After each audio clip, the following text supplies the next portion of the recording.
Hi, everyone, and welcome to our VCE series and our virtual career exploration. We are actually going to learn a little bit about our new program director, Dr. Crystal Iris. So excited to have her on our team, and she's amazing. And we're going to learn a little bit about her and also go through some Reiki, which we all are learning, because right now it's very important. It's the holidays. We're doing a lot of self-care. If you can follow us on YouTube and TikTok, Gabriel and Sanaya have done some very good tips for us. So I think that it would be good to give ourselves that self-care for the holidays. Go ahead, Gabriel. Hello, my name is Gabriel. I'm a Lite Leaders Youth podcast host. And this month we are really focusing on mindfulness. So we're so excited to be holding our latest interview with Dr. Crystal. And I'm very pleased to introduce my co-host for today, Sanaya. You could introduce yourself. Hello, I'm Sanaya, and I'm really excited to be doing this interview, and we're going to learn just a little bit about what Dr. Crystal Iris has to say about what meditation she uses, and hopefully we can use this in the future. Yeah. And Dr. Crystal, we're so excited to be able to interview you. And we're actually, this is super cool. Dr. Crystal works for Lite Leaders. So this is an in-house interview tonight. So Dr. Crystal, thank you so much for your time. And tell us, who is Dr. Crystal? What work do you do? Ooh, you're starting hot. So I am Dr. Crystal Iris. I am the program director for Lite, and what I love to do within Lite is to oversee the program. So I work directly with the staff that works with the youth, making sure that we are all trained up, that we are doing what we're supposed to, so that we can best serve our young adults. Yes. So what age groups does Lite serve? We serve 16 to 24 years old. Yeah, that's primarily in the Aurora area, Kane County, and Proviso area. Proviso. Okay, and do we have some Chicago people from Chicago area, or? We do. We kind of take everybody. Okay. We don't turn anyone away, but those are our focus areas. So within those focus areas, because young adults like to travel, as you know, kind of move about the city and about the state. So we do service a lot of different kids, or young adults, I should say, but our target market are within those areas, Kane County, Aurora, and then the Proviso area. Okay. So would you say like the need is been growing, or what's the state of need here in, I guess, in the target areas, but also in the state of Illinois for career development? I think it's super important within those areas. We have a lot of students who, and I'm used to a school background, so if I say students, I'm talking about Lite Leaders. We need to target the young adults who may have experienced some type of trauma, who may have come from difficult backgrounds, who may not otherwise receive the type of help and support that they need. So a lot of our young adults come to us to learn about how to have job employability, how to really develop their skills, because honestly, we're kind of living in a time where people are not necessarily interested in going to college right out the bat. Some of our young adults are interested in different trades and exploring and discovering who they are at a younger age, which I think is amazing. So we just offer those different types of opportunities so that they can explore it, whether they are interested in going to college or if they're interested in doing something else. It also helps them in the long run to decrease the amount of money that you spend on student loans. Going to school. If you are planning to go to school, we want you to go to school for the thing that you're certain about. So we provide those exploration opportunities so that our young adults can make the best choice for their life.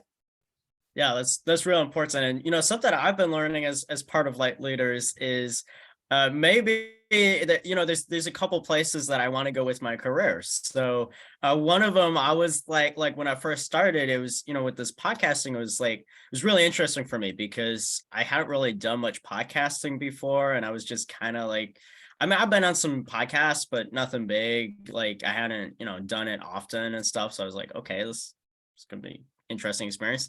And like now, as I've been doing it for a little bit longer, like I found that I actually really enjoy this, like talking and interviewing different people like Dr. Crystal. So it's really helpful. Oh, You are sorry. excellent, Gabriel. Yeah, so it's really cool resource. So where can people reach you at, Dr. Crystal? I am on social media at I am Dr. Crystal Iris everywhere. So on TikTok, Facebook, Instagram, Twitter, I am Dr. Crystal Iris. Okay, well, if you need help from Dr. Crystal, reach out to her, and because again, Light Leaders is always there to support youth, and you say 16 to 24. 16 and 24, yeah. 16 to 24. So you mentioned in your previous comments about your background, as a teacher. So talk us a little more through what brought you to where you are today. So I'm kind of one of those people who did a lot of career exploration, right? So I actually have no idea how I ended up in education in the first place, because when I first started my career, I started a nonprofit for girls. It was called Girls Under Reconstruction, Accomplishing Life. And we serviced young girls 10 through 18 and helping them to develop themselves as young ladies, and despite their circumstances or their traumas or challenges that they had, they could still be as successful as they desired to be. With that, I decided to pivot a little bit, because as I was growing older and becoming an adult myself, I realized that, hey, even at this age, I was 21 when I first started the organization, but when I decided to pivot, I was about 25 or 26. Okay. And so that's a sweet spot when it comes to adulthood, because you're still trying to explore and figure things out. And I realized at that point, reconstruction or rebuilding and renewing yourself doesn't end at 18. Like, you're constantly doing this. And so what I noticed was that a lot of the parents, specifically the mothers, wanted to participate in different workshops with the girls. They wanted to sit in on different panels, and they wanted to do the community service work, but they also looked to me as being a mentor. So I was in an interesting position, because where I saw myself as an older sister, as a big sister, the parents were my parents' ages, but they looked to me as kind of being a leader for them, or like a role model to kind of help inspire and mentor them. So that kind of pushed me into being a life coach. I had no idea what a life coach was. I had to do some research. But Okay. once people started kind of telling me, oh, you're doing like life coaching work, and I'm like, what is that? So I had to do my research and figure out what that was. So I did my research, found out what a life coach was. And what a life coach does is we are the cheerleader, we are the accountability partner. We help you to strategize whatever your goals are and navigate through the roadblocks, because life is always going to happen. So if you know that your goal is to get to college, well, what type of barriers do we need to navigate through and overcome in order for us to reach that goal? So as a life coach, I'm there to support you, to cheerlead you, to navigate, strategize until you get to your goal. So with life coaching, then came a lot of branding. Women entrepreneurs started to look at me as like this branding expert, because they love the way my graphics looked. They love the way that I built out my different programs and things of that nature. So then I started going into branding. And so I was a brand and marketing strategist for a little bit. I didn't do anything outside of my own consulting and coaching practice with that, outside of like small little gigs. Oh, I see. So if I noticed something, I would offer support, or people would just come to me and say, hey, can I pay you to do this?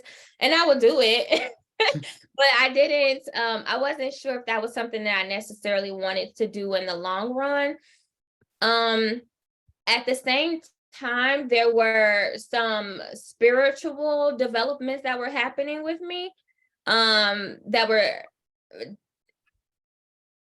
I call them divine interventions. Okay, yeah, it was like an intervention. You're like, Yep, this is divine kinda intervention. out of the blue. Yeah. Yeah, a lot more spiritual gifts began to take place. And that's when the word Reiki and Reiki practitioner started to kind of show up and manifest in my life. So again, I had to go and do some research, start speaking to people. And I was like, oh yeah, this kind of aligns with everything. So what Reiki is, I am a Reiki master. I'm not quite a teacher yet, but I'm a Reiki master. That means I've gone through 3 levels of certifications. And what that is that I have the ability to heal and shift energy within the body or things or places, to make it better align with its highest potential. So, prime example, well, let me tell you about this. So it is the life force energy. So I always speak to God. I pray first. I speak to my ancestors and I ask them to help me to bring Reiki energy into me. So what we believe is that the universal life force energy, or God's love, come in through the crown of the head and out through the hands. So we can feel, we can shift energy by hovering or touching on different people or things or spaces and things of that nature. So a prime example is my sister struggled with an ailment. She had, and she's okay with me sharing, so I'll share.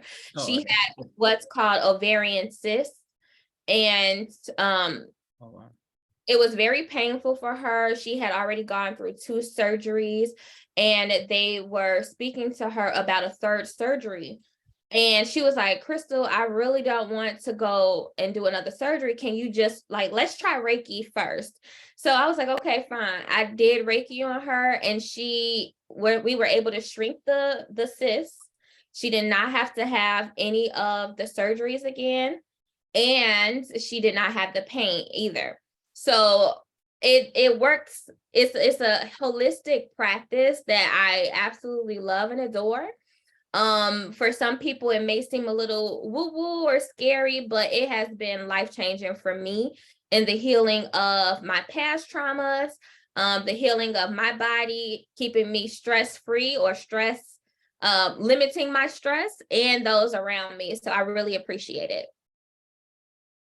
Yeah, that's really cool. So it seems like you had like a type of journey from your not-for-profit experience to entrepreneurship to Reiki. So it's so very interesting. So did your experience changing from careers help you in the job you're doing now with Lite Leaders?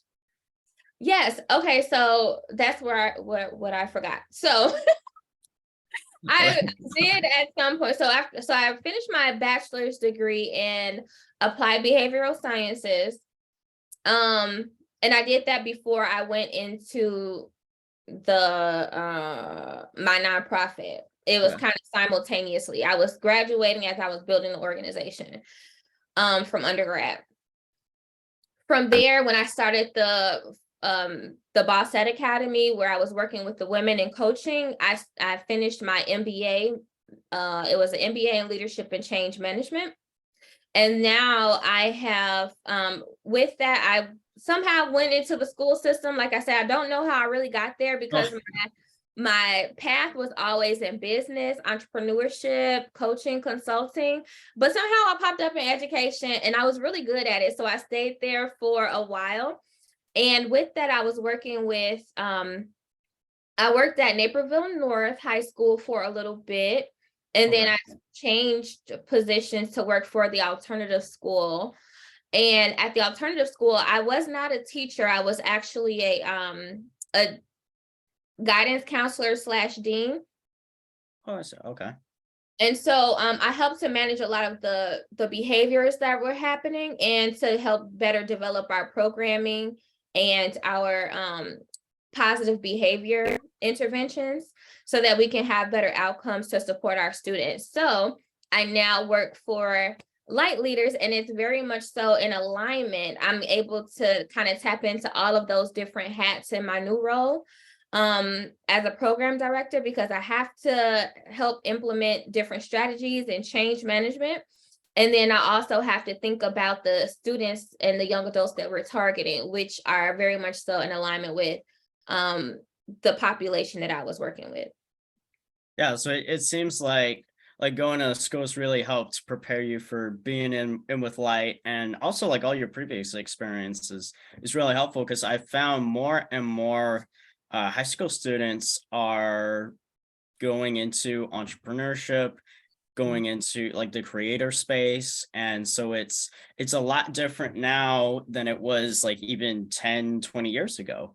Like there's a lot more opportunity to grow and discover your career. So some people, college is not the route that they take, and they're very successful. And other people, it's all about learning what you like, and which I think is a very consistent theme here with Light, is to explore what makes you excited and see if you could do that as a career. So seems like you starting out in entrepreneurship, that's still something that you're able to carry on through with Light, because it is all about being an entrepreneur, having that mindset of growth and developing and exploring what it is that you like. And because that's one of the core tenets of being an entrepreneur, being a creator in creator spaces, is growing and learning and doing something different. So it seems like you had many different like mini careers in each of these things, and you get to your career development coach. And what was the future look like for you? You have because I know you went into not-for-profit, entrepreneurship, marketing, life coach, and then you were at a school. So what was the future bring? Do you see yourself changing careers, or I know that's a deep question, but It is a deep question, only because I'm pretty sure, Gabriel, you have spoken to plenty of adults at this point, and it's like they're still trying to figure out their career. yes. And I think that's something that's ever growing and ever present, because what I take and what I learn from this position, I can take and grow in other ways as well. So my PhD is actually in international psychology. And the focus is organizations and systems. So doing a lot of change management and taking into consideration the cultural backgrounds of people and how that shows up in the business space is something that I'm able to do even in Light. So right now, I'm not sure what the future holds. I just want to continue to grow and develop as a leader. Yeah, I'm not sure. I've learned throughout my career exploration that it's okay to have a goal in mind or a vision in mind. However, I have learned that vision can be flipped and switched and upside down a little bit, so the route may not look the same as what my intention is. So I kind of like to have a free spirit when it comes to my career. I like to have a thought process, but I'm not necessarily married to my goal as far as a career. Does that make sense? Yes. Yeah. No, Okay, that I think that's Mhm. something that. Yes, yeah, no, I definitely agree with you. I think it's something that, and you're right. I have interviewed a lot of different adults in different careers, and I have noticed that some of them are very, very happy with the way their career has gone, and they stay in that. but then others, you're right, that we're still learning. And I feel like it's becoming more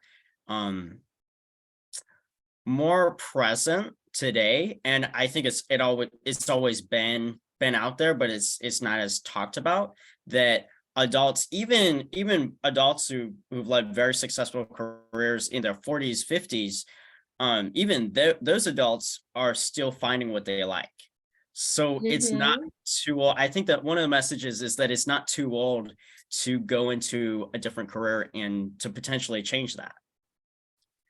Yes, absolutely. Yeah. My parents are almost at the retirement age, and they're thinking, what is it that I want to do now? So like, and I think it's important to have that freedom and that space to do that, because life is constantly changing. There's always something new in technology, always something new popping up in careers. There are things that we haven't even been exposed to yet that exist. So, and my best friend is she's the vice president of product development at this huge financial company. And that was not the goal that she had when we graduated in high school. Like, how did, so it has nothing to do. In fact, she wanted to be an English teacher. So she went from being an English teacher to now becoming the vice president of a huge financial company in product development. I'm just now learning what product development is. So I think it's just important to network and explore. And that's why I'm so in love with Lite and what we do, because we do have the flexibility and the ability to kind of position young adults in spaces to learn and see if this is something new that they want to try. So, yeah, I'm not necessarily married to my future yet. I'm just being present and learning what I need to learn now, and we'll see what happens in the future. Yeah, well, it's all a process and a journey. So, what we do is always a byproduct of, our goals and where we want to go. So it's it seems like every job there's always something fun. So looking back, what qualifications would you say you need to have in order to get into the position you currently hold right now? With Lite? Yes. What were my qualifications? I needed to have cultural sensitivity and cultural competency. I needed to have some type of experience with programming. I also needed to have some type of degree, something that certified me or to accredit what I do know. So I think all of my education definitely qualified me for the position. Definitely those soft skills, being a people person. I have to network. I'm networking every day on behalf of the organization. And so yeah, that's all I can think of right now. Yeah, so it's definitely so like for people interested in going into like being life coach or any of the careers you've done, what is the one less or thing you would say that they should work on? You can take a minute to think about that. I know it's a big question. I think the theme of our conversation right now is being open to being flexible. So allowing yourself the grace and the space to just be and grow. Like, don't be afraid to try different things. Growing up, I always wanted to make sure that I upheld the image. So I needed to make sure that I made the grades. Everything was very strict and planned out. So the way that I'm speaking now is a shift in the way that I have grown up, in the way that I know myself to be, because earlier in my career, I was very strict. this is where you're going to be at this time. At this age, you're going to be a millionaire. At this time, you're going to be, you're going to be married. You're going to have children at this time and this age. And time just does not exist. To me, I've had to allow myself the grace to not accept time as being the thing that hold me, because otherwise it would stress me out if I didn't meet my personal timelines. But if it's me that's holding me to those personal timelines, then it's okay for me to also take the pencil and erase it and push it out a little bit longer. So allowing myself that flexibility and space to be creative and to, I'm a spiritual person, as I kind of mentioned, to allow God to do God's work. Yeah. I want my vision and my goals to align with the vision that God has for me. And so I don't want to interrupt that with my carnal thinking. Yeah. I think that's a very good point to be made is, sometimes you align your ideas with other, ideas or things that you want to, that you believe in or work with. So I think that's very, very important to have. So like looking at all that you've done, you have accomplished a lot in your career. And so what have all of these accomplishments taught you about goal making and setting goals? Have a vision, have an intention, and just move. Like every choice and every decision should be made towards that intention. But as far as the timeline, I try not to pay attention to the timeline. Sometimes timelines are important. Mm-hmm. So I might have a time in mind for when I want to get something accomplished, but if I don't get it done, I don't allow it to stress me out. So for example, when I was going through my PhD program, it was the most stressful time of my life because I expected to be finished at a certain time, and the timeline continued to get pushed back and pushed back and pushed back. So I think there's a lesson to be learned about foundations and about steps and not cutting corners. So just having the grace and having the space to go through those steps without cheating myself, while still moving forward towards the intention. Yeah, towards the intention. That's been the best for me. So talking about, the stress of getting a PhD, which is one of the highest degrees you can achieve. And how do you deal with that and stay on track with the attention? How do you take time for mindfulness, or what is your relationship with that? So my PhD, like I said, that was very stressful. And one thing that I did have to do was, of course, meditate. I had to find ways to just laugh. And you've heard the saying, laugh to keep from crying. I've had many days where I had to laugh to keep from crying, but it did help me to relieve stress. And sometimes when you're in that space of, when you're in that stressful state, it's almost like you forget about the self-care because everyone is pulling something from you. Everybody needs deadlines. Everybody needs something. You have to get this assignment in by this time, or you're not going to be able to move forward in your dissertation process. So all of that stress for school,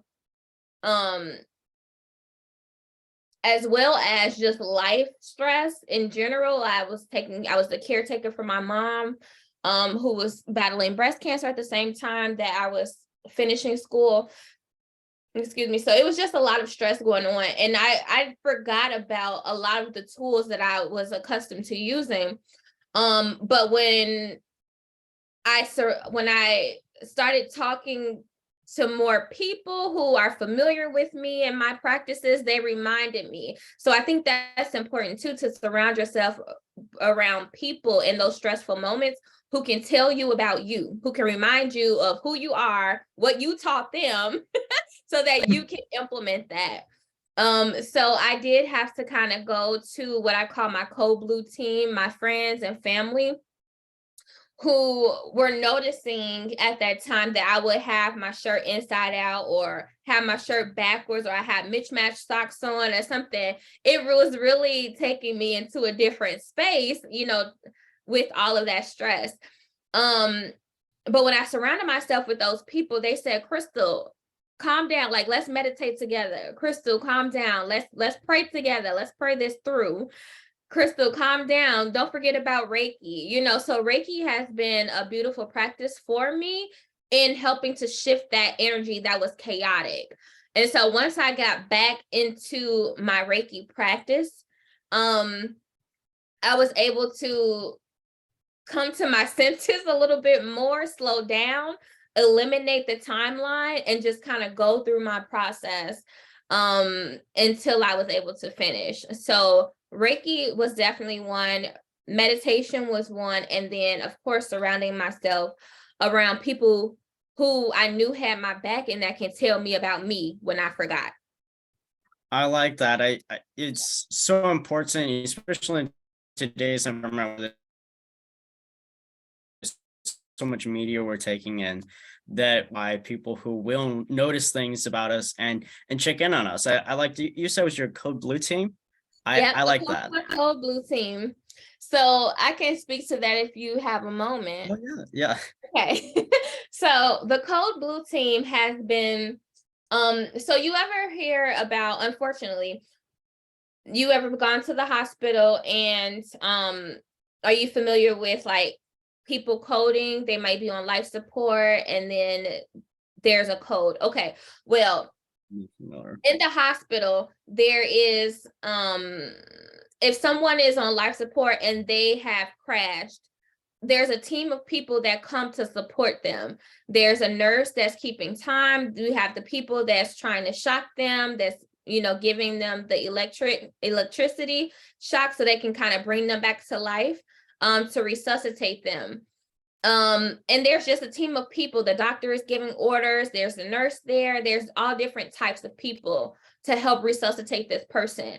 So in my PhD program and several times throughout my journey, whether it's career or life, I have felt where I was kind of like in that dead state where it was like, somebody needs to come save me. Somebody needs to come and resuscitate me, bring me back to life.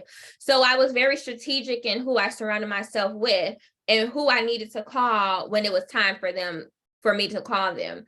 So my code blue team was my mother. It was my fiance at the time, because he's going to make sure I laugh. He's going to also make sure I'm well taken care of and fed. My sister is the person that's she may not know anything that's going on in life, but I'm going to get a good laugh from her. I have prayer partners. My best friend would always send me like flowers to remind me of who I was. Things of that nature. So it's the people that I strategically placed in my life to remind me, like I said, of who I am when I needed it the most. Because sometimes life can get really, really stressful. And you just lose yourself in the process. So sometimes mothers go through it. I'm not a mother. But I have seen it happen to mothers. I have seen it happen to people who may be going to depression and things like that. And although I didn't identify my PhD journey with depression, I was having it was just a lot of chaotic energy around. And I was just like on the go all the time, that I just wasn't paying attention to myself. So Reiki has been a great practice for me to slow down, calm down, get my chakras in order and balanced, so that I can move forward without the chaos. Well, thank you so much. I feel like we've talked a lot about in this interview. We've talked, you know, where you started to where you are today, and the work that Lite Leaders does. So what's your message for people who are interested in